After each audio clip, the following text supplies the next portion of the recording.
मैं निवेदन करूंगी, बार बार क्यों टोका जाता है महिलाओं को, उसके पीछे कारण है। आप सोने की भांति हो। वो कहती कि पुरुषों को भी टोकिए, ये भी तो शॉर्ट्स पहन करके गली में वॉकिंग करने के लिए चले जाते हैं, हमें ही क्यों टोका जाता है। तो ध्यान देना, इसके पीछे बहुत गहरा रीजन है, शायद आप समझ पाओ। पुरुष एक लोहे की भांति है, लोहे से तुलना की गई है पुरुष की, लेकिन महिला एक हीरे की भांति है, एक गोल्ड की भांति है, सोने की भांति है। आपने देखा होगा, आप यहां से बाहर निकलेंगे, लोहा आपको कहीं भी पड़ा मिल जाएगा। जहां कहीं भी आपको पता चले कि लोहे का काम यहां होता है, तो दुकान से बाहर पड़ा हुआ है, कहीं भी रास्ते में पड़ा हुआ मिल जाएगा, उसकी कोई देखरेख के लिए सिक्योरिटी वगैरह नहीं है। लेकिन जब आप कोई ज्वेलरी खरीदने के लिए जाते हो, गोल्ड और डायमंड की, तब भी यही स्थिति होती है क्या?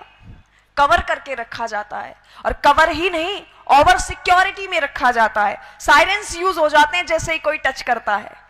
लेकिन यहां स्थिति विपरीत आई, आप सोने की भांति हो। और मुझे समझ नहीं आता कि हमें छोटे ड्रेसेस पहनने में ही क्यों स्वतंत्रता चाहिए, हमें पढ़ने के लिए स्वतंत्रता क्यों नहीं चाहिए, हमें बाहर निकलने के लिए स्वतंत्रता क्यों नहीं चाहिए, हमें कुछ अचीवमेंट्स लेने के लिए स्वतंत्रता क्यों नहीं चाहिए। क्या छोटे कपड़े पहनने से ही स्वतंत्रता मिलेगी हमें?